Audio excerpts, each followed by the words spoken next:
panibagong lakas, Panginoon. Maraming salamat sa iyong biyaya, O God.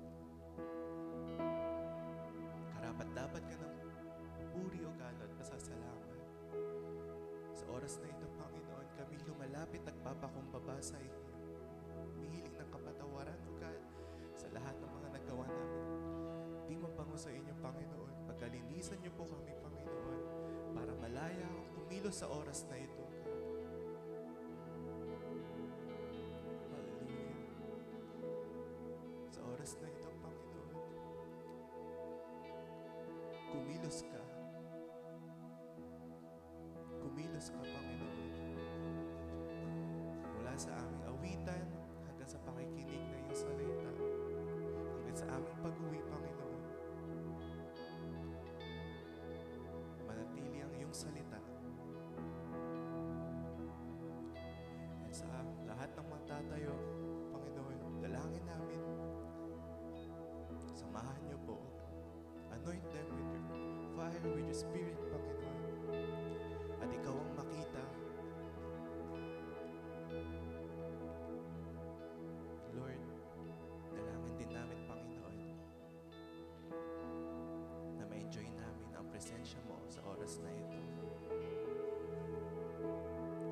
Pinupuri ka namin. And we thank you, Father God. Ito po yung aming dalangin sa pangalan ni Jesus. Amen.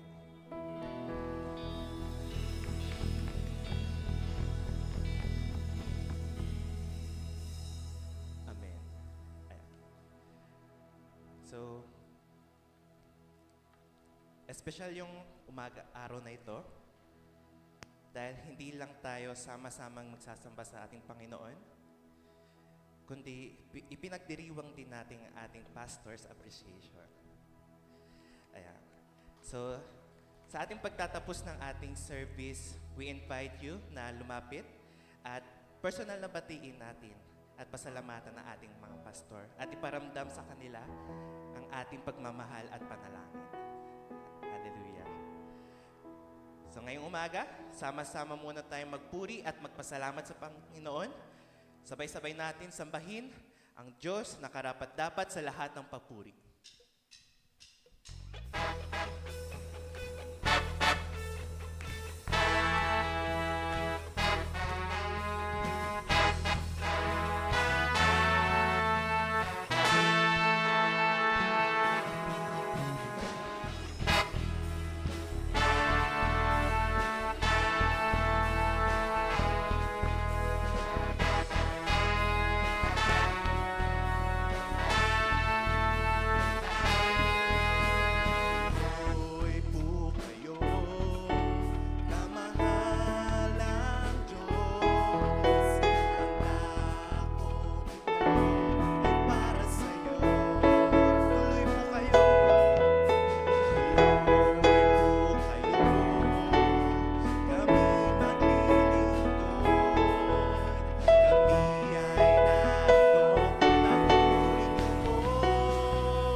Salamat, salamat. Salamat, salamat. O Jesus, sa pag-ibig mo. Walang iba, walang ibang nagmahal sa akin na katulad mo. Salamat, salamat. O Jesus, sa pag-ibig mo. Ako'y magsasaya sa piling mo. Buhay ko na purihin ka. Buhay ko na sa'yo'y sumamba. Wala nang ibang nanaisin pa, kundi pasalamatan ka. Buhay ko na purihin ka. Buhay ko na sa'yo'y sumamba. Wala nang ibang nanaisin pa, kundi pasalamat. Let's declare. Buhay ko na purihin ka. Buhay ko na sa'yo'y sumamba. Wala nang ibang nanaisin pa, kundi pasalamatan ka. Salamat, salamat. O Jesus, salamat. Walang ibang nagmamahal sa akin na katulad mo. Salamat, salamat. O Jesus, sa pag-ibig mo. Ako'y sasaya sa piling mo.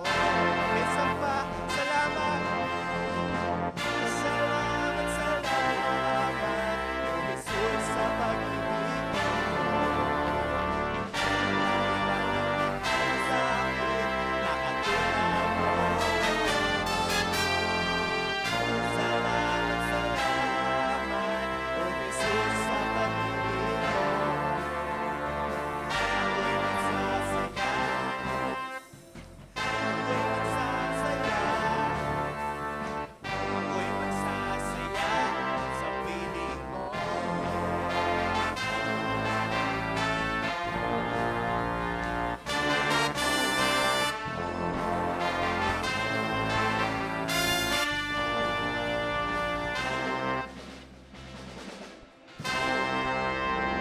Amen.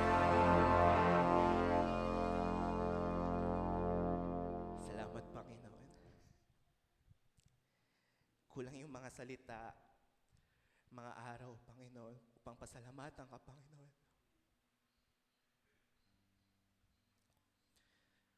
Sa iyong kabutihan, O God, Lord.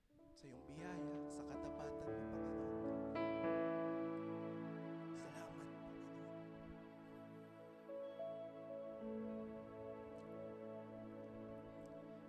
I would like to share yung testimony. So this past few months, naging mahirap sa akin yung mga panahon na yun. Maraming maingay, magulo, at paghihirap to the point na na-breakdown out of nowhere. Habang nagbe-breakdown ako, may maliit na boses pero sobrang linaw. Sabi niya, bakit hindi ka lumapit at kausapin ako? At doon, kunento lahat.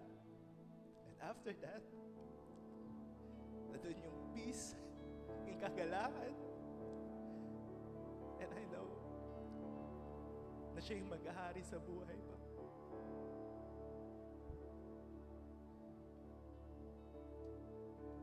God is so good. God is so good. Nakikinig sa iyo ang Diyos. Nakikinig sa atin.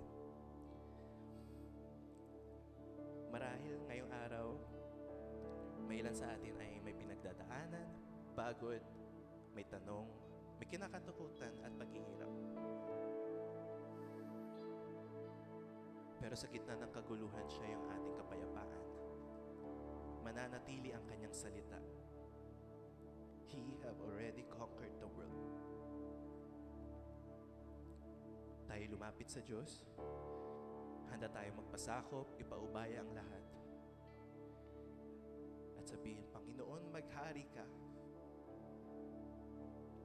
sa puso namin, sa pamilya namin, sa buhay namin, sa church na ito at sa buong mundo. Sa iyo ang bawat desisyon, bawat plano at bawat tagumpay.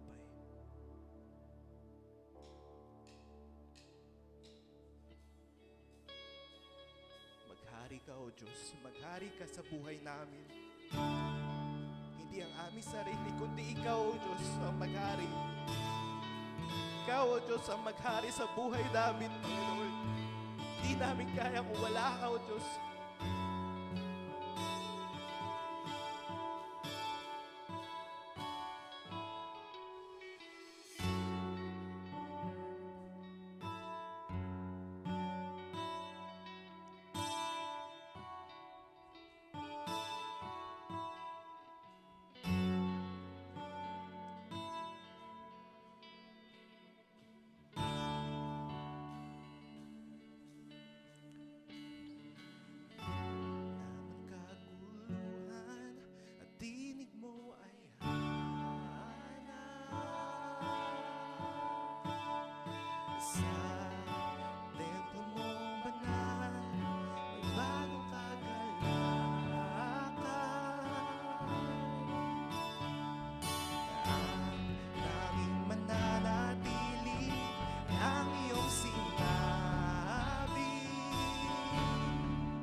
mo kami iniwan, Panginoon. Kahit maraming beses kami nag-fail, nandiyan ka pa rin, O God. Nandiyan ka pa rin, O God, Lord. Malayang tinatanggap kami, Panginoon. Salamat, Panginoon. Kaya ang dalangin namin, O God, sa oras na ito, masunod ang loob mo. Masunod ang loob mo, hindi sa amin. Ikaw ang maghahari sa buhay namin. Ikaw ang maghahari sa buhay namin.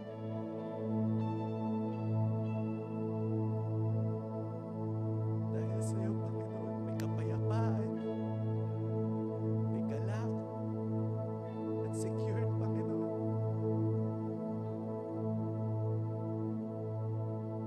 We love you, Lord. We love you. Thank you. We thank you, God. We thank you. Kaya, Panginoon, tanggapin mo ang papurit, pagsamba at pasasalamat. Sa iyo lamang ito, Panginoon. Amen.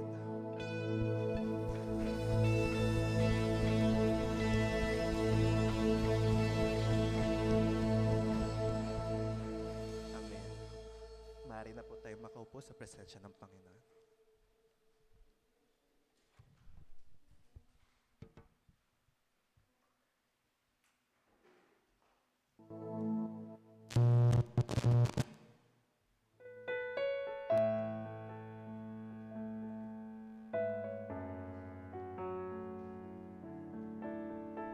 Amen. Are we blessed? Purihin po ang Panginoon. Are we blessed? Amen. Dahil every gising is a wonderful blessing. Purihin po ang Panginoon sa pagkakataon na ito. Dahil muli, ipinahintulot po ng Panginoon na naririto tayo and muli po ay susunod po tayo sa isang na kaakibat po ng pagsamba na kung saan nga po ay ang pagdadala ng ating tithes and offering. Mula po nung nakakilala tayo sa ating Panginoon ay kasama na po natin ginagawa ito. Kaya magpatuloy lamang po tayo at yun na nga po, kasama ito ng pagsamba. And dahil nga po third Sunday po ngayon, tama po, meron kasama po ba ang mission? Patuloy po natin din itong isinasama sa ating tithes and offering, yung pagbibigay po sa mission, tama po ba? Ayun. Kaya ilagay lang po natin sa ating mga envelope kung para saan po yung ating mga kaloob. So, sa pagkakataong ito ay konting testimony lamang po. Yung awit po kanina, ano po, na sobrang nakaka-bless po yon dahil ako po, hindi ko talaga naranasan sa buhay ko na pinabayaan ako ng Diyos. Kahit nasaan ako, kahit in secular, lalo na po sa secular, nararamdaman ko po yung pagsama ng Lord. Kasi sabi nila, huwag nyo yung ano yan eh. Ganun yan. Kaya dyan lang siya. Sabi ko, hindi ko na kailangang magsalita pa na, uy, ako, born again ako. Kaya iyon, talagang ang Diyos ay napakatapat po sa atin. Lagi niya po tayong sasamahan. Kaya naman sa mga meron din naman po siguro ang ating Panginoon na gustong gawin natin, ang magpatuloy at sumunod sa kung ano man po ang kalooban niya. Dahil po diyan, tayo na po ay manalangin. Hallelujah. Panginoon, minsan pa, O Diyos, marami pong salamat sa pagkakataong ito, O Diyos. Salamat, Panginoon, na muli binigyan niyo po kami ng isang mapayapang linggo. Salamat po na narito po kami para magpatuloy po sa pagsamba at pagsunod sa inyong kalooban. Kaya Panginoon, narito po, dadalhin po namin ang aming mga tithes and offering. Dalangin po namin na ito ay maging mabangong samyo sa inyong harapan. Hayaan niyo, O Diyos, na mapangiti ka po namin, Panginoon, sa pagkakataon na ito. And Lord, i-bless mo po ang lahat ng malilikom na salapi. And then, Lord, sa mga patuloy na nagtatapat, Panginoon, ay ikaw naman po ang nakakakita, O Diyos. Hayaan mo, Panginoon, na patuloy na lumawak pa, Panginoon, ang gawain na ito, O Diyos, dahil iyan po ang iyong napakaraming pangako, Panginoon. Kaya hayaan mo, Panginoon, na ang amin pong mga puso ay talagang naroon yung pagsunod sa iyong kalooban. Salamat po, Panginoon, at hayaan mo, O Diyos, na patuloy ka naming purihin sa pagpapatuloy po ng aming pananambahan sa pagkakataong ito ay naroon po, Panginoon, na ang inyo pong presensya at ang banal na Espiritu ay narito po sa aming kalagitnaan. Ibabalik po namin sa inyo ang pinakamataas na papuri at pagsamba sa tangi pong pangalan ni Jesus. Amen. And then ihanda naman po natin ang ating mga puso at makakarinig po muli at mabubusog tayo ng kanyang salita at dadalhin po ng ating senior pastor.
Maulang umaga po. Ayan. Purihin po ang Panginoon sa oras na ito. And before po tayo dumako sa message this morning, let's have a few announcement. May I have the slide? Ayan. So, dahil third Sunday ngayon, it's our youth fellowship. Palakpakan natin ang Panginoon. Ayan. So, ang topic nila ngayon ay self-control. Tinatalakay po nila yung fruit of the Spirit. It's on 3:30 p.m. Ngayong hapon. Next. Okay, PJL number 24, kung saan tayo ang host, ay sa October 27 na po ito at hanggang Friday. So, purihin ang Panginoon at salamat sa lahat ng ating mga team at busy-busy. Lalo na nakikita ko yung Deco Department talaga ay nagkukumahog sila. At minsan hating gabi na yata sila. Dito na nga natutulog yung iba, no? To beat the time na before PGL ay matapos po nila ito. So, salamat sa Panginoon. And may I remind all those who receive yung ating solicitation for all the pescadores. At kung di pa po kayo nakapag-share, ay malaking tulong po ito sa atin. Dahil talaga pong hindi na rin po talaga simple ang gastusin ngayon. Nakikita ko talaga yung gastos at dahil minomonitor ko ito. So, salamat po sa bawat isa, hindi lang sa panalangin, maging sa pakikiisa. Another announcement, sa lahat ng team members and all the candidates as well, ay kung nandito po kayo, balik po kayo mamaya na second service. Meron po tayong meeting, may orientation na gagawin. And also, kung may mga anak po kayo na either candidates or team members, ay ina-encourage ko po kung may sasakyan kayo, ay pwede po bang i-lend nyo muna yung time na yon para sa paghatid sa kanila, para medyo malesen po yung gastusin natin. So, ayun po ang aking challenge. Kasi talagang ayaw, pati po yung mga team members at mga candidates, inaalagaan po namin sa pagpunta roon at pagbalik dito. Bukod pa sa maraming concerns, ay hindi po namin nine-neglect yung kampanya namin bilang mga leaders na safely makarating sila doon at makauwi dito. Kaya we really need yung support ng mga mayroong car at kung kayo po kung pwede kayo na rin mag-drive para sa ganun po ay talagang to be secure ang ating lahat ng team and candidates. We have around 37 team and then around almost 30 na candidates. Almost 30. Hindi ako updated. Okay, so salamat po sa inyo. all the team members and all the candidates, please, after the second service, meron po tayong orientation. Then we ask also yung fervent prayer ninyo throughout ng PGL na walang magkasakit, na talagang maayos ang mga pangangatawan. Okay, then, ayan. Ito po ay, the kids rally, okay. Talagang medyo maliit kasi. Magtiwala sa Diyos. Ito po yung kids rally on October 25. Ulit sa Museros family. Doon po sa kanilang bahay, sa kanilang bakuran. Doon po ito ginagawa. Okay? Meron pa ba? Ayun. Of course, last Sunday, every year, dahil tayo po ay registered sa Securities and Exchange Commission, we have this General Assembly. So that will be on the last Sunday of this month, and we will have one service. We'll start at 7 a.m. And then right after po noon ay magkakaroon po tayo ng General Assembly for all the official. Hindi po ba may natanggap kayo na mga invitation? So just come at tayo po ay magkakaroon ng annual assembly. And right after po niyan, alam nyo, tatakbo na po yung iba nating mga kasama sa airport. May susunduin na 8 na mga IGM. Then lahat ng chief department, on the evening of Sunday, we have our dinner fellowship. And then Monday, may susunduin ulit sa airport. Tuesday, may susunduin ulit sa airport. So that's hectic ang ating schedule bilang host church. So just keep us in your prayer. At salamat sa bawat isa na talagang who are with us doing all these things. Meron pa ba? Ayun. So, purihin po ang Panginoon. Manalangin po muna tayo. Hingin natin ang pagpapala ng Diyos para sa Kanyang salita ngayong umaga. Patuloy namin, O Diyos, na pinasasalamatan ka, sinasamba ka. Ikaw ay dakila at talagang wala kang katulad. At punong-puno ka ng pag-ibig, biyaya, kahabagan sa amin, ang pagpapatawad, Panginoon, na sa panahon na talagang nalulugmok kami, hindi mo kami iniiwan, hindi pinababayaan man. There's always hope in you. There's always, Lord, yung restoration. Ikaw lagi nag-i-invite sa amin to always come before you, Panginoon. Kaya talagang wala kami pupuntahang iba, kundi sa iyo lang, O Diyos. Kaya sa umagang ito, hayaan mo na as we, Lord, sa aming pagtalakay ng ikalawang church na sinulatan mo noon, hayaan mo, Lord, na mas makita po namin na kung sino ka, kung ano rin ang nais mo sa bawat isa sa amin. From then and now, na kalagayan ng iyong iglesia.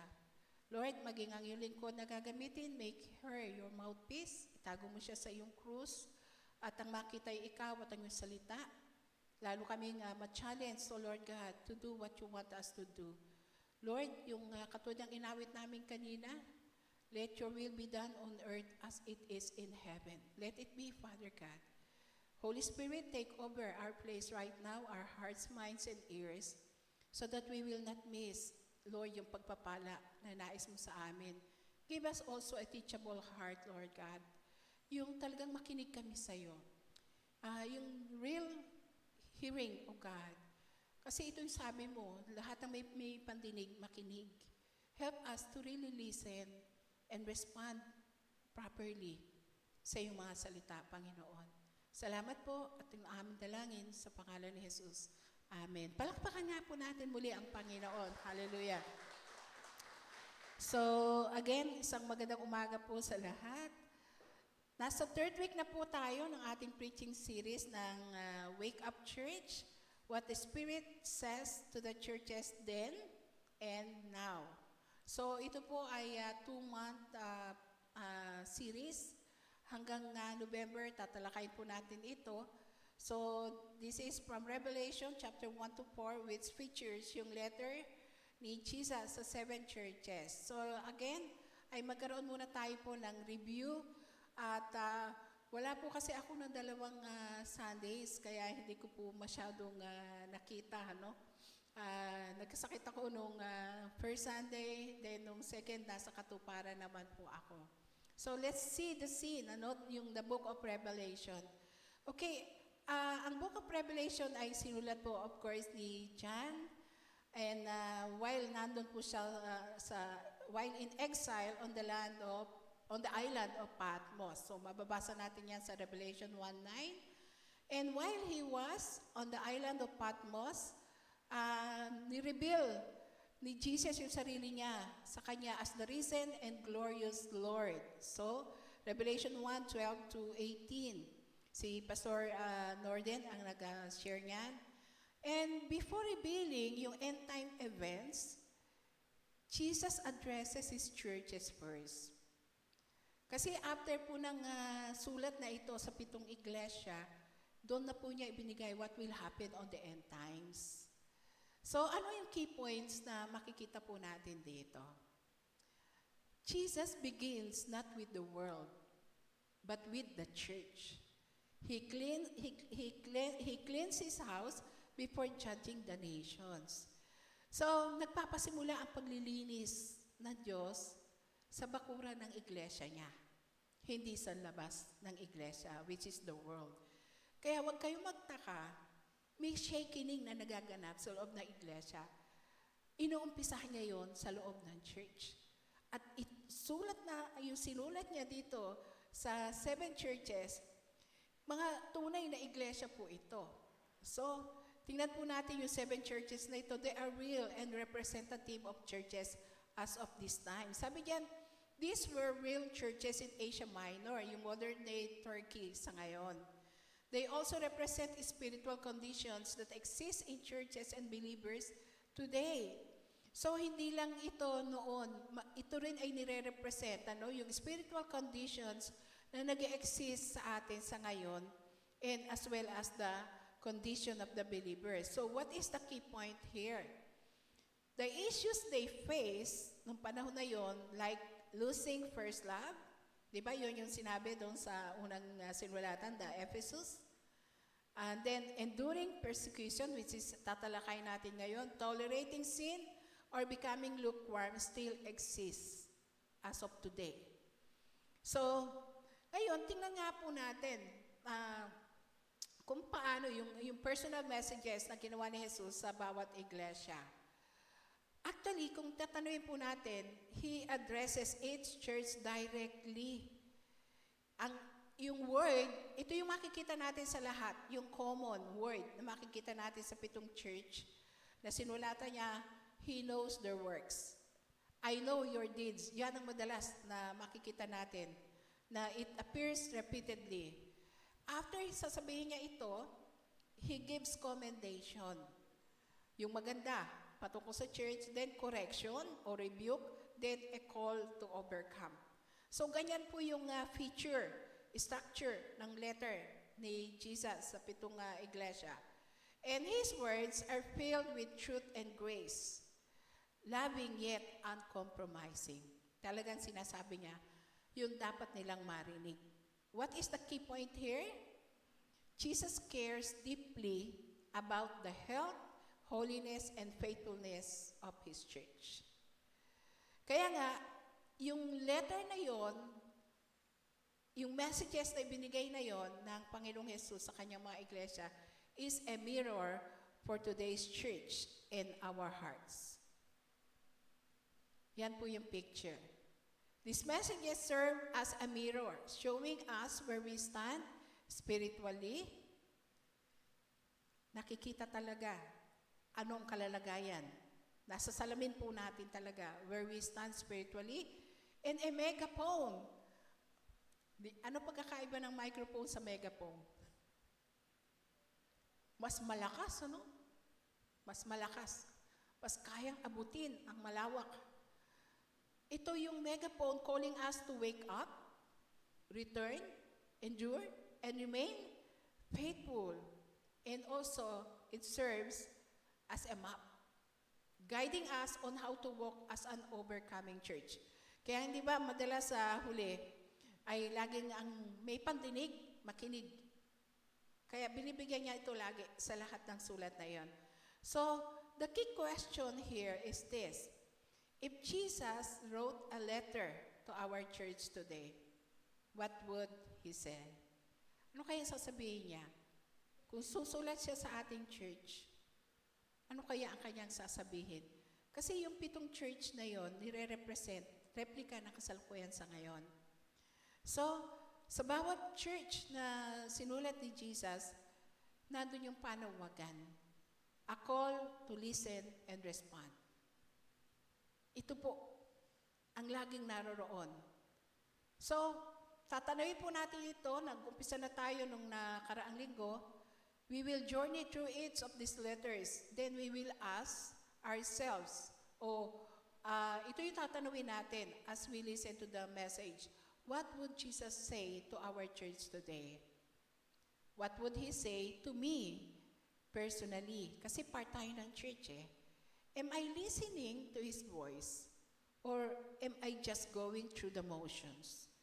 Pwede kasi tayong come and go sa church pero nothing happens. May sinasabi ang Lord pero hindi tayo nakikinig. May ginagawa ang church, hindi tayo nakikiisa. So, siguro it's time for us na to listen, to really listen and respond. Kasi every letter ends with a challenge na sabi niya, he who has an ear, let him hear what the Spirit says to the churches. And this is not just history. It is a call to respond today. Napakahalaga po nun. Kaya ngayon, titingnan po natin ang ikalawang sulat ng Panginoon sa Iglesia ng Esmirna. But then, before that, let's read the Bible muna. Sa English, pwede ba ang magbasa ay mga kabataan? Marami ba ang kabataan ngayon? Lakasan nyo ha. Okay, kayo magbasa ng Revelation chapter 2, 8 to 11 in English. Then later, mga adults, ay yun naman Tagalog ang babasahin nila. Okay, ready, go?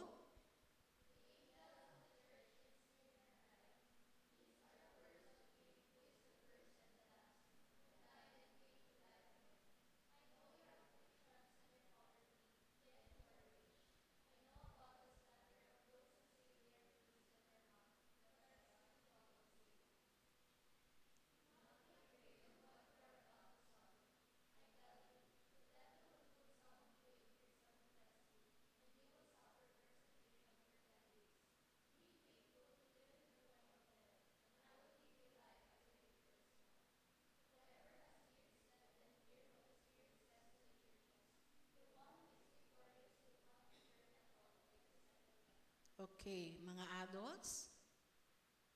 1, 2, 3, go.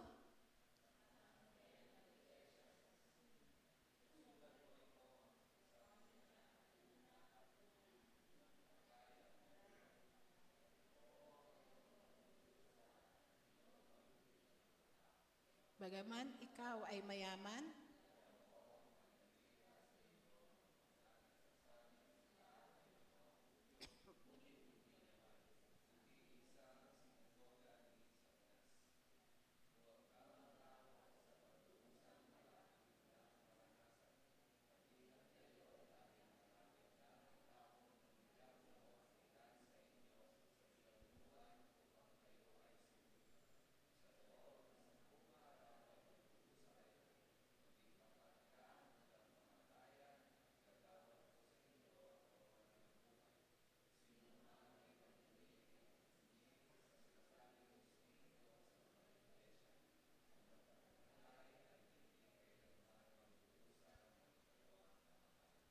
okay, salamat po. And the Lord bless His word this morning. And like what I said, last Sunday, tinalakay natin yung unang sulat sa church ng Ephesus. Tingnan natin kung ano ba yung, next slide please. Ayan, yan po yung tinalakay last Sunday. Yung Ephesus, the church that lost its first love. Iniwanan niya yung una niyang pag-ibig, and the challenge na ibinigay sa kanya doon is return to your first love. That was in Revelation chapter 2, 1 to 7. So, katulad ng sinabi ko, yung structure ng sulat ng Panginoon sa mga iglesia, there is commendation, there is the rebuke or criticism, and then right after is the counsel or the challenge. Okay, makikita po natin yung una doon sa church ng Ephesus, nandun yung commendation. Ano yung commendation doon sa church ng Ephesus? They have the yung steadfastness and faithful service nila. Pero yung rebuke or criticism, you have forsaken your first love. Then the counsel ay binigay doon, remember where you have fallen, then repent and return. Do the first thing, do the deed that you have done before. Ayun. So ngayon, pag-uusapan natin yung ikalawang sulat at ito yung Smyrna, the persecuted church, remain faithful to the end. Ito naman yung challenge, yung tinatawag na counsel. Okay. So, sa Revelation 2, 8 to 11 ito. Let me start with this question, church. Sino dito yung hindi pa nasaktan?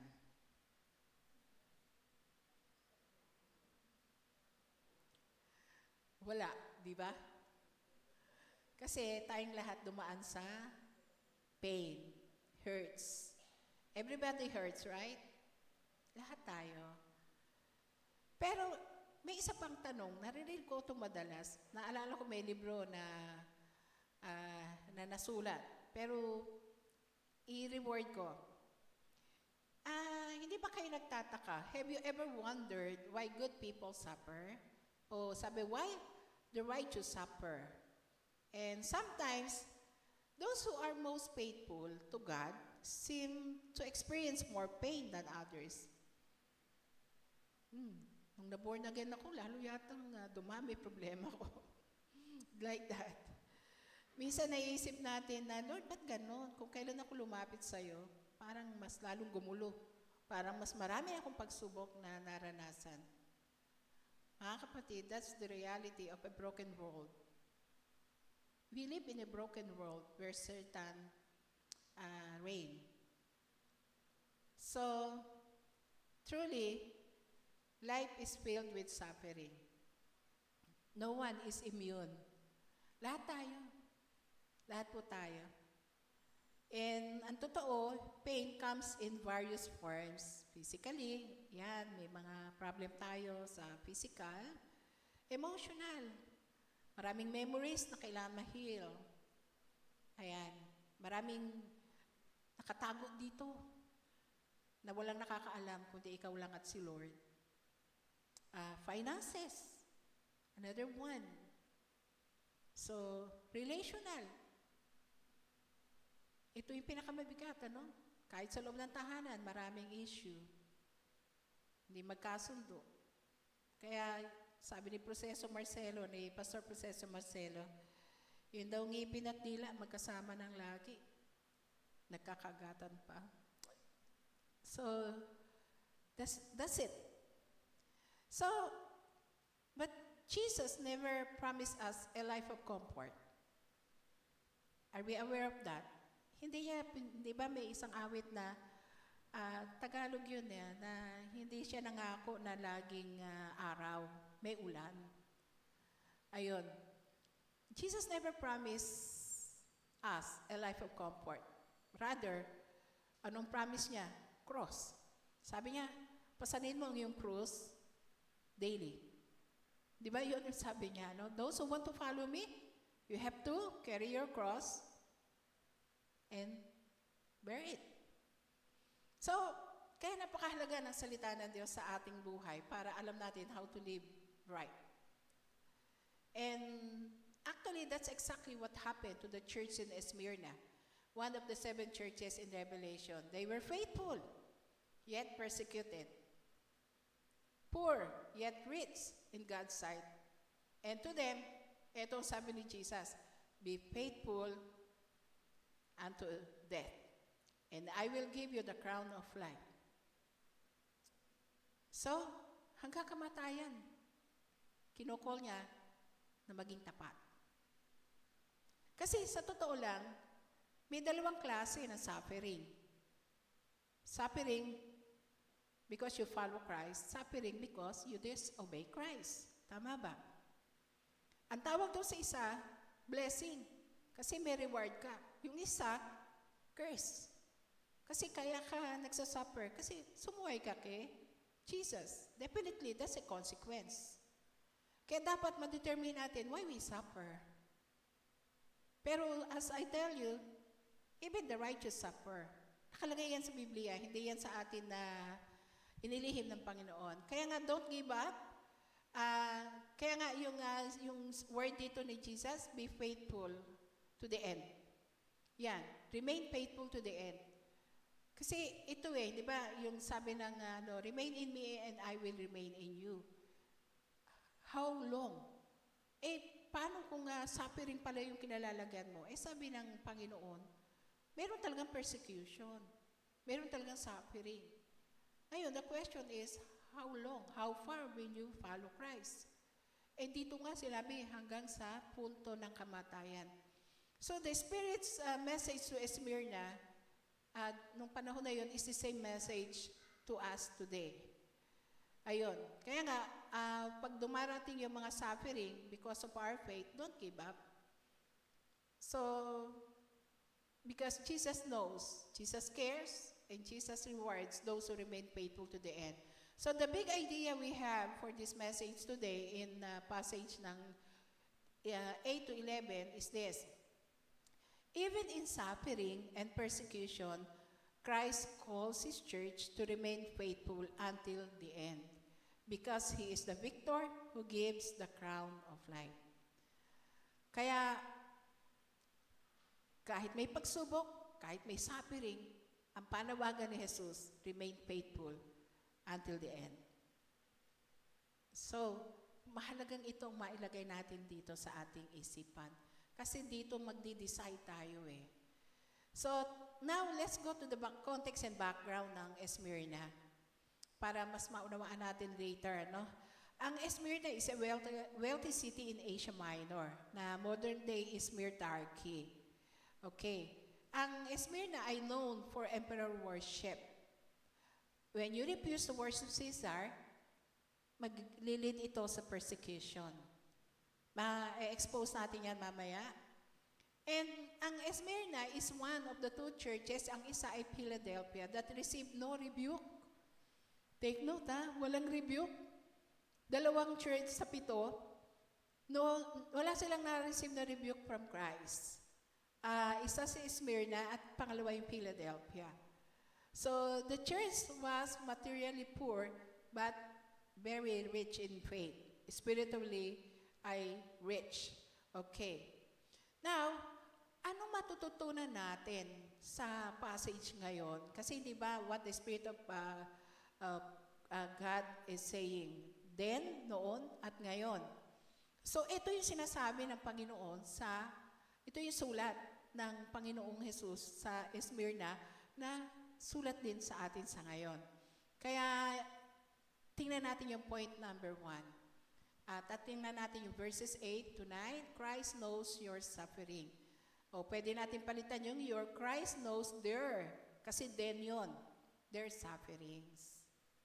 So, basahin natin yung 8 and 9. Sabi diyan, these are the words of Him who is the first and the last, who died and came to life again.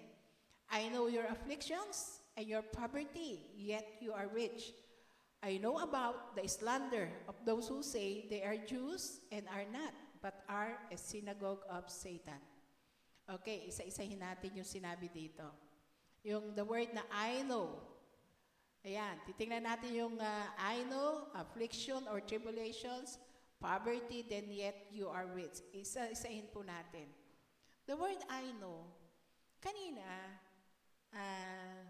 nagsabi si Chap, there's something in him. Ano yun? Breakdown. Pero may narinig siya in a very still small voice. Ba't di ka lumapit sa akin? Makipag-usap sa akin. Alam nyo, nakakalimutan natin minsan, God is a personal God, right? hindi siya lang church ng SBC, church siya ng bawat individual. He is a personal God. So, therefore, He knows, He knew each one of us, even the very number of your hair, even yung hikbi na hindi naririnig ng iba. So, a personal intimate knowledge of their hardship, alam ng Panginoon. Di ba yun? Sabi niya, I know. I know. Alam ni Jesus ang iyong pain personally, individually. Notice, pansinin natin, how Jesus introduces Himself. Ano sabi niya? These are the words of Him. Paano niya in-introduce sarili niya? Who is the first and the last, who died and came to life again. The first and the last, tapos, who died and came to life again. That means, Jesus have gone through suffering. Why? He died. Di ba? Alam naman natin yung kwento kay Jesus. Bago siya ay ipako sa krus. Ano yung binare niya for each one of us? But, on the third day, He rise. He rose from the dead. He conquered death. And came to life again. So now, Jesus is reminding each one of us, reminding His church, I know exactly what you are going through. Amen?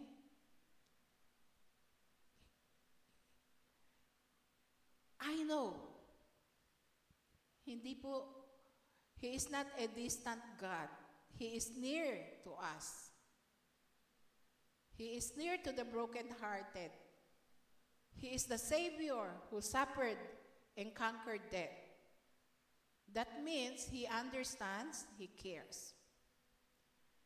Hindi ba may ganito tayo minsan? Sabi niya, cheer up.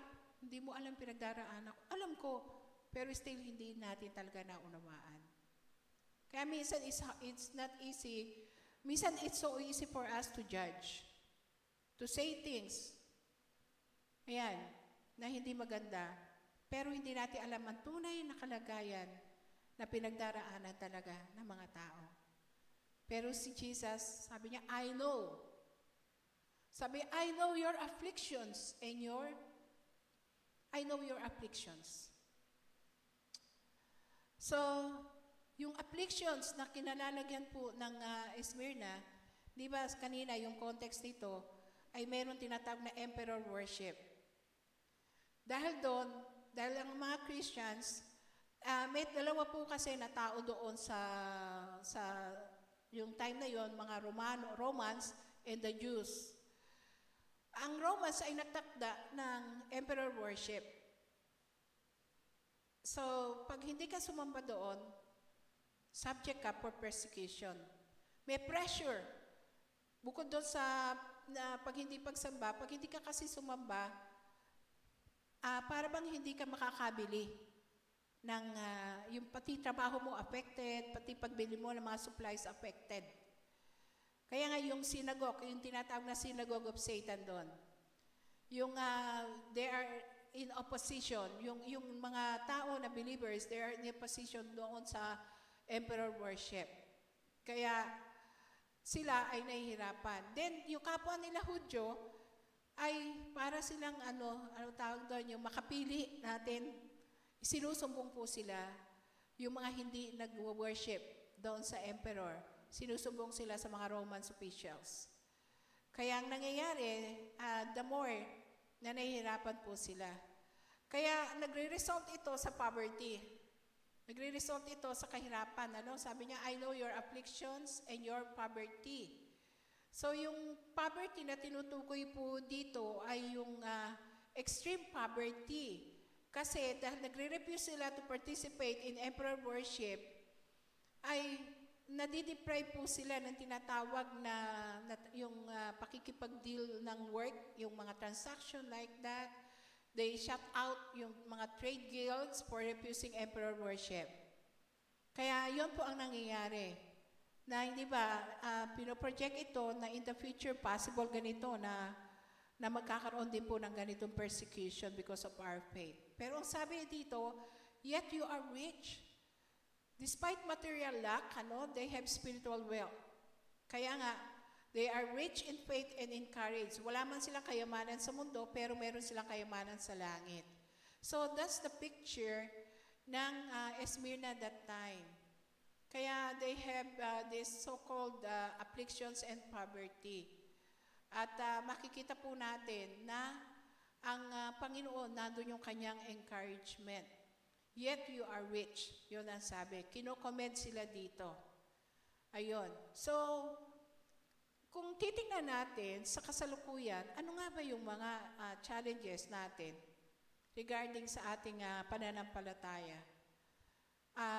Kung naunang na-born again, ang isa sa member of the family, minsan nape-persecute din siya, pero hindi ganong intense.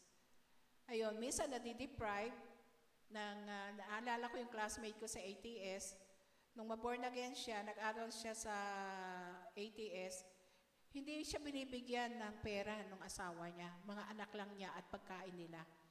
Kasi hindi siya Kristiyano. Pero the Lord is good kasi binigyan siya ng scholarship ng ATS at minsan ako rin nakapag-share sa kanya ng blessing that time kasi may trabaho ako noon.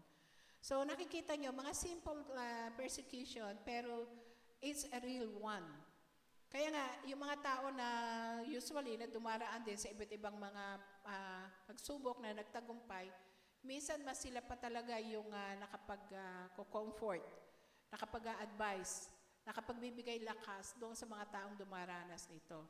So what is the principle na meron tayo rito out of this passage? Christ's awareness of our faith is personal, not distant. So, take note, kung meron kayong mga pagsubok, nandyan si Jesus. He's near to us. So, in application, when you are hurt or rejected for following Christ, remember, Jesus knows your pain. He's whispering, I know, my child. Hold on. Huwag tayong bumitaw. Huwag tayong bumitaw. Hold on to Christ. Amen? So the second one is in verse 10. Christ is calling you to remain faithful. Christ is calling them to remain faithful, So basahin natin yung verse 10. Sabi dito, do not be afraid of what you are about to suffer. I tell you, the devil will put some of you in prison to test you, and you will suffer persecution for 10 days. Be faithful even to the point of death, and I will give you life as your victor's crown. So there is a call to faithfulness here. Sabi, do not be afraid. It's a command. It's a command from Jesus. Do not be afraid. Hindi sinabi ni Jesus dito, I'll remove your suffering. Di ba? Ang sabi lang niya, don't be afraid. Huwag kang matakot. At ang totoo, sinabi pa niya, do not be afraid of what you are about to suffer. Definitely may suffering na darating. At sinabi pa niya, I tell you, the devil will put some of you in prison to test you, and you will suffer persecution for 10 days. May particular days. So, anong ibig sabihin nito? Na definitely, sinasabi rito ni Jesus sa kanila na mayroong magaganap na yung ilan sa inyo ay ikukulong at magsasuffer ng persecution for 10 days. Yung 10 days dito, symbolic ito, possibly symbolic, na ang pagsubok o suffering ay hindi forever. Hindi magtatagal. Minsan, medyo matagal ang konti, pero may katapusan. Limited siya. Merong period of suffering lang. So, not forever. So, and tandaan natin, sa lahat ng pagsubok, sa lahat ng persecution, suffering, Satan is behind them. Andyan yung kilos ni Satanas. Though God ay inaalaw niya talaga ang testing. Di ba naalala niyo kay Hope?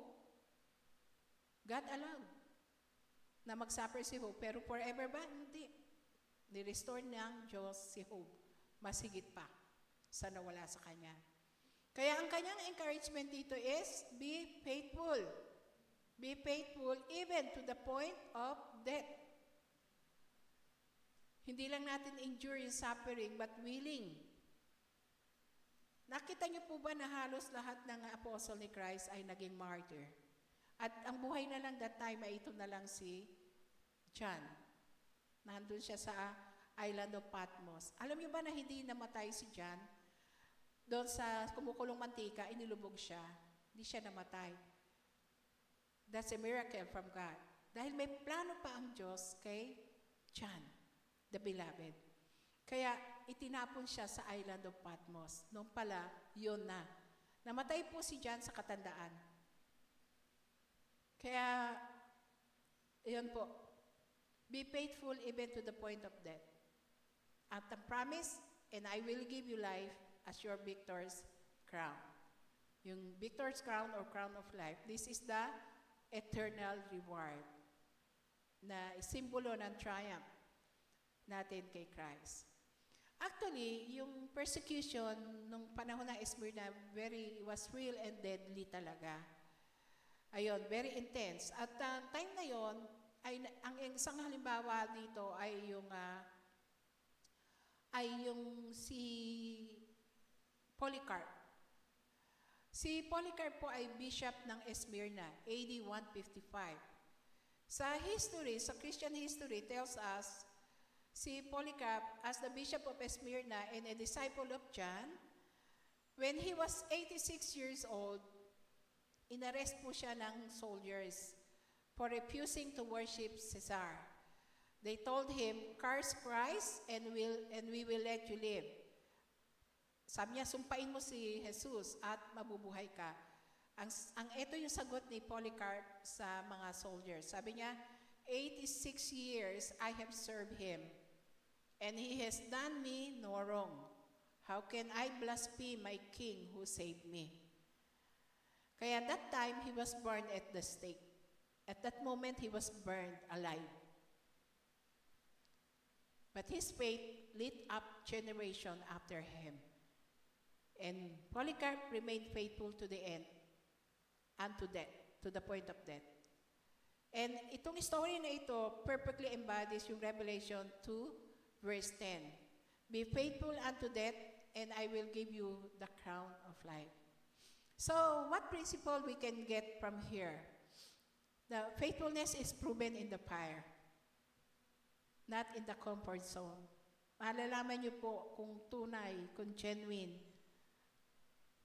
na Kristiyano yan, na disciple yan, pag marami nang dumarating na mga pagsubok, hanggang kamatayan.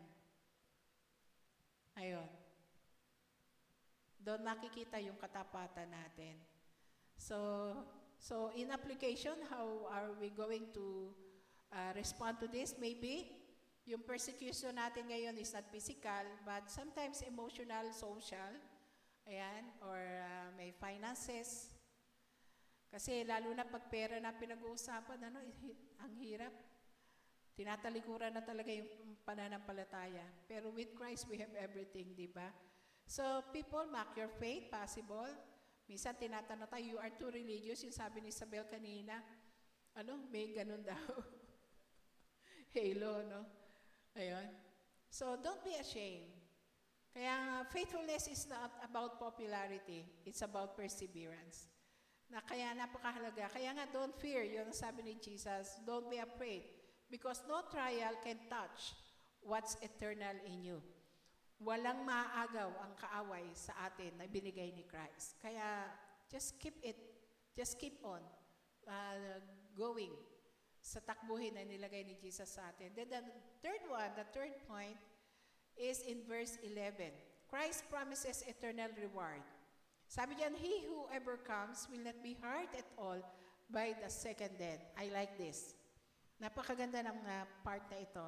He who overcomes will not be hurt at all by the second death. Ang kinatatakutan natin kadalasan ay ang kamatayan, right? Kasi part ng persecution, lalo na nung panahon ng Smyrna, ay ang kamatayan. At nakita natin si Polycarp, ang isa sa halimbawa doon. Pero makikita po natin yung promise dito, he who overcomes will not be hurt at all by the second death. Okay, the promise to the overcomer ay ito po. This is a universal message, by the way, not just for Smyrna, but all churches. The one who conquers, sino yun? Those who persevere through suffering by faith. Ayun, the one who conquers. Sila yung binigyan ng promise dito, na sila yung nagtagumpay. Sila yung sumikap, nag-persevere, even amidst of so many persecutions. At ang promise will not be hurt by the second death. Ano po ba yung second death? Di ba namamatay tayo physically? Pero mayroong tinatawag na second death. Ito yung eternal separation from God. Ayun, saan sila dadalhin? Doon sa, ano tawag ang description? Kumukulong? Ayun, apoy. Okay. Kasi there are two deaths. Yung physical, which is talagang mangyayari lahat sa atin. Yung second death, eternal separation from God. Kaya, mamatay man tayo physically, pero hindi tayo, alam natin, we will be with Jesus. Amen? Kasi yun yung sinabi niya. Yung sinabi ni Jesus, you will not be hurt by the second death, and I will give you the crown of life. At yung crown of life dito, ito yung tinatawag na simbolo. Naalala niyo yung pagka may mga runners, meron silang, nung araw yun, merong parang headdress sa mga winners. So, parang sinasabi sa atin dito ni Jesus, if you endure, your victory is eternal. For sure ang victory natin, mga Christians, by the way, just keep on. Just persevere in our walk with Him. So, kaya nga this morning, I want you to ponder for some things, before tayo mag-conclude. Yung suffering versus sovereignty ng Lord. Definitely, God allows suffering. But, even we suffer, the Lord remains sovereign. Remember si Job at saka si Lord at saka si Satan? Pero wag mo siyang gagalawin. May limit lang po yun. Kaya God allows suffering but remains sovereign over it. The Lord is the one who is in full control. And spiritual wealth is more than material wealth. Faithfulness matters more than worldly status. So sometimes we work so much for the kingdom of this world. Nakakalimutan natin na we're not of this world. We're not of the kingdom of this earth. We're in the kingdom of God in heaven. Then another one is victory through faithfulness. True success is staying faithful to God, even unto death. Maraming tao nagpasimula, pero later, maraming tao nagpasimula ng tama, pero later nagwakas sila ng hindi tama.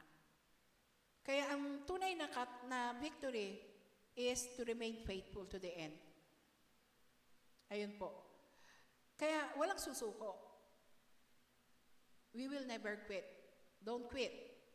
And then another one for us to ponder is eternal hope. The promise of the crown of life and freedom from the second death gives eternal perspective. At mga kapatid, lagi lang natin tandaan, pagka kasi hindi natin alam talaga yung position natin kay Christ, so easy for us to be maging biktima ni Satan. Kaya nga, my people perish because of lack of knowledge. We should know who we are. We should know ano yung ating inheritance sa Panginoon, even buhay pa tayo sa mundong ito. Kaya meron tayong eternal hope na tinatawag. So, anong principle ang makikita natin ngayong umaga? Dito, earthly suffering is temporary, but heavenly reward is forever. So,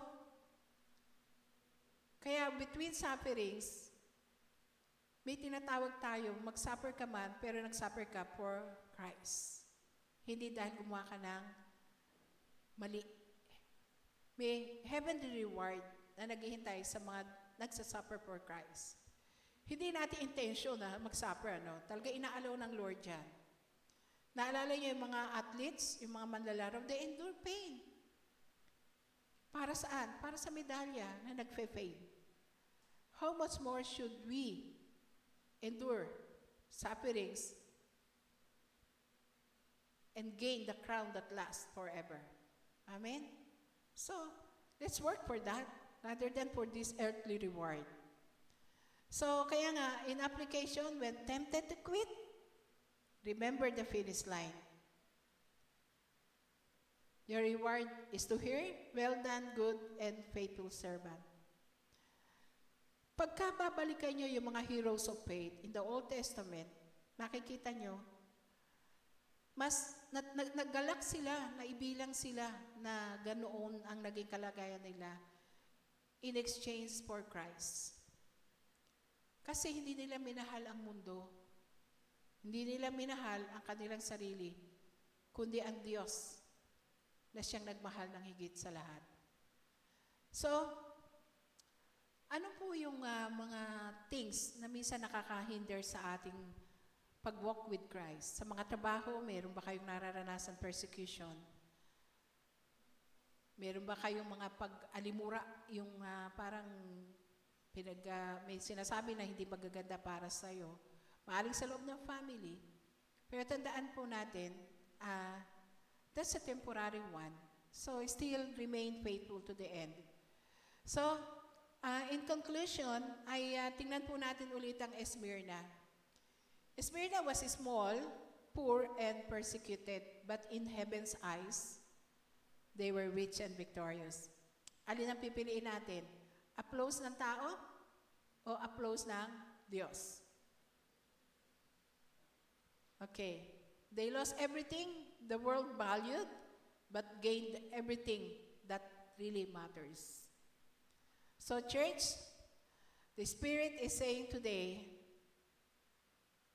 be faithful even to the point of death, and I will give you the crown of life. So, when trials come, pwede ba natin basahin lahat to? When trials come, when the world pressures you, when faith feels costly, amen. It's worth it.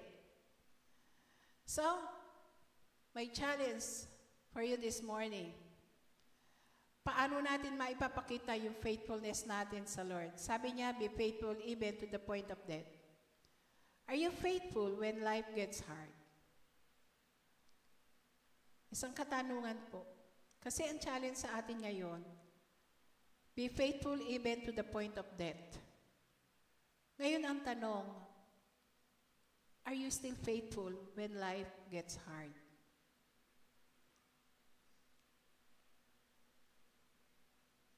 Minsan kulang ng kaperahan, yung negosyo bagsak, ang daming pressing needs. Hindi natin alam ano yung unahin. Pero huwag niyong kalimutan, but seek ye first the kingdom of God and His righteousness, and all these things shall be added unto you. There are so promises in the Word of God. Another one, do you still serve when no one notices? Nagpapatuloy ka ba? Nagpapakatapat ka ba sa paglilingkod kung hindi ka napapansin o napupuri ng mga nakatataas sa iyo o ng mga taong pinaglilingkuran mo? Will you remain faithful to the point of death? Will you stand firm for Christ, even when it costs you something? Ano na ba yung naging cost ng follow natin kay Christ? Sabi, count the cost. Sinabi sa atin yan. Count the cost. Until when you will stand firm for Christ? Until when? Marami pa tayong journey na haharapin, mga kapatid. We don't know what's ahead. We don't know what's in the future. Kita natin yung iba't ibang nakaganapan ngayon sa mundo. Grabe po ang mga nagaganap sa mundo ngayon. At ito po yung nagsabadya na talagang ang Panginoon ay nandyan na. Nalalapit na yung pagbabalik niya. Ang sabi sa bandang huling araw, marami ang manlalamig sa pananampalataya. Kaya ito pong message natin for 2 months ay talagang we really prayed na mag-work ito sa atin. Kaya the Spirit is still calling us for today. Ito yung kanyang message. Today, Jesus says, "Wake up, church. The time to be faithful is now. Not tomorrow, not yesterday, but now. Every day is a now. Every day, there should be a commitment. A commitment every day to be faithful to Him." So, wag po natin katakutan ang bukas. Wag natin katakutan yung mga problema, mga sufferings, kasi alam natin Jesus will never leave us nor forsake us. Sabi ni Jesus na, di ba, the one who died and rose again is coming soon. And He's bringing the crown of life for those who will remain faithful to the end. Kaya wag po natin kakalimutan na the Lord is calling all of us to be faithful to the end. Ang sabi, to the point of death. Kaya sa sulat na ito ng Panginoon sa Smyrna, ito yung kanyang panawagan. Walang criticism, pero may strong. Matindi yung pinagdaraanan nila kasi life and death ang at stake because of the persecution that time ng Roman Empire.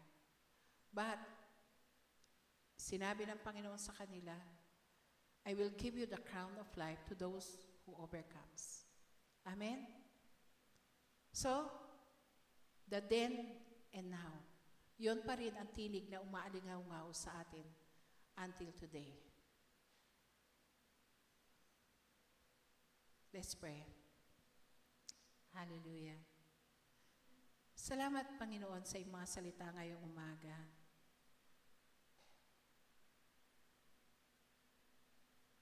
Nakita po namin yung puso mo. The way you treat your church. Ayaw mo, Lord God, na magpatuloy kami like the Ephesus. Ayaw mo nga magpatuloy. Ito pinasimulan. Ito yung pasimulan ng buhay namin, pero later, nanlamig. Kaya nandun yung challenge mo to return to our first love. Ngayon, Panginoon, nandito yung sulat mo sa Smyrna, the persecuted church, and the tendency na pwedeng yung persecuted church na ito ay bumitaw sa'yo. Pero salamat nandun yung challenge na to remain faithful even to the point of death, because there awaits a crown of life, an eternal reward sa mga magsisipagtagumpay. Lord, sa panahon namin sa ngayon, to be a Christian, bagamat walang ganito na kalalagayan, walang ganong katinding persecution na it's taken life namin. Pero sa dami ng umaagaw ng aming atensyon, trabaho, pamilya, ang hirap. Parang kahirap maging Kristiyano. Kaya salamat, Lord. Gisingin mo ang aming mga puso sa oras na ito. Gisingin mo yung natutulog naming puso. Natutulog naming isipan na hindi nakafocus sa'yo. Help us to bring back to where we have fallen. Help us to remain faithful to the end.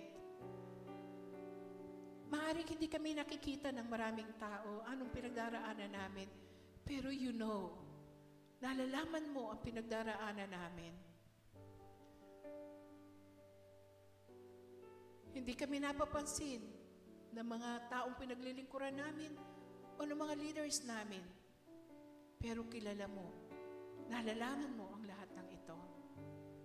And you have a reward for those who will persevere and overcome. Lord, you know each one of us right now. I pray, Holy Spirit, to speak silently to their innermost being, to their hearts, to all of us. Make yourself known.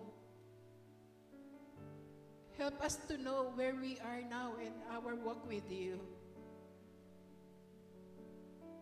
Kausapin mo kaming lahat.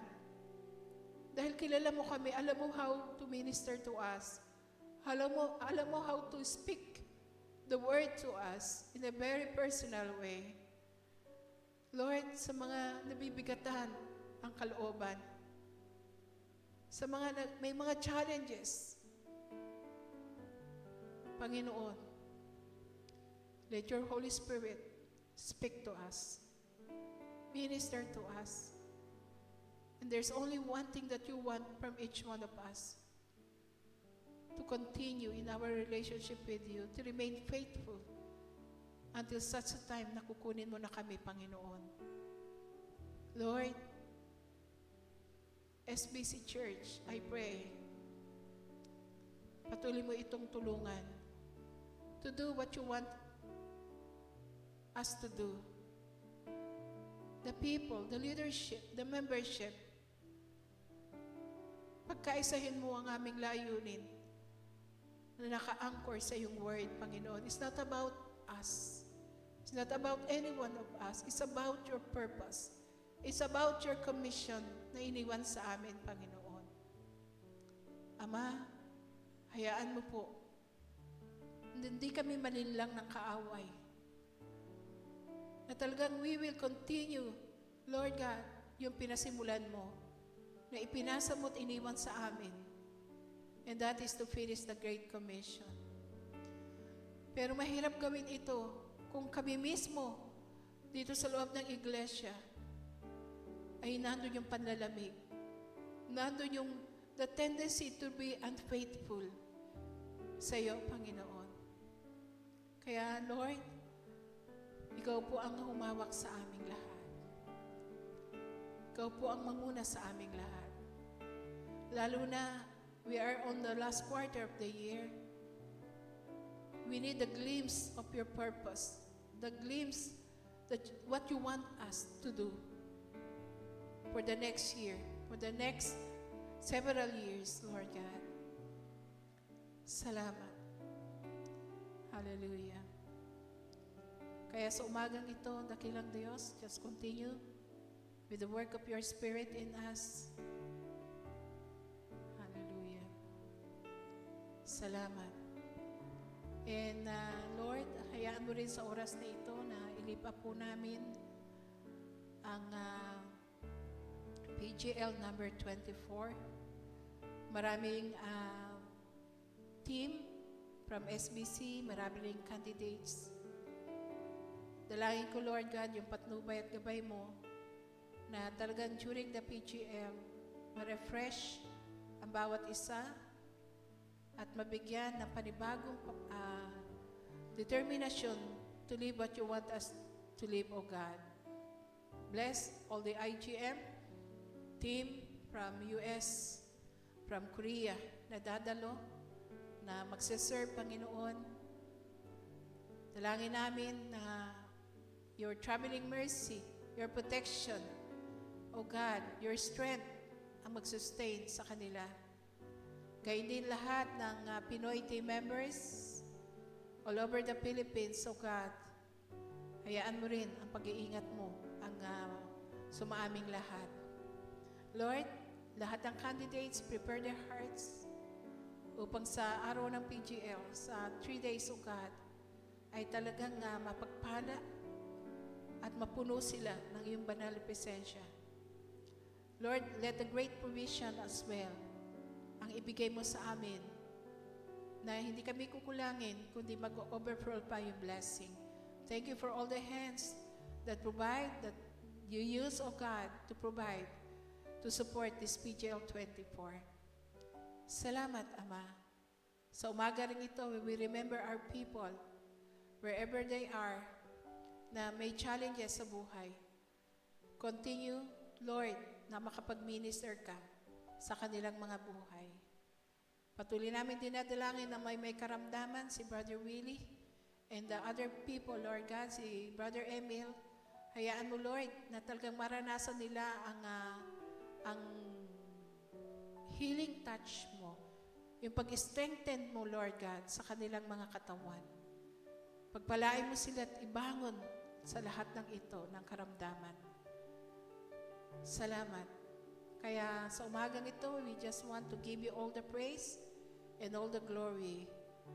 At as we, Lord, na sa pag-alis namin sa lugar nito, hayaan mo po muli, sama-sama po namin tanggapin ang pag-ibig mo, aming Diyos Ama, ang mayamang biyaya mo, Panginoong Hesukristo, at ang patuloy mong pagsama at paggabay sa amin, Banal na Espiritu.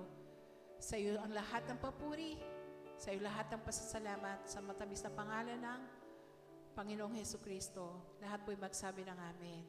Amen and Amen. God bless everyone. So, take time to bless one another. Speak forth the blessing to each one. And keep us in prayer. There are just 1 week to go and PGL 24 na.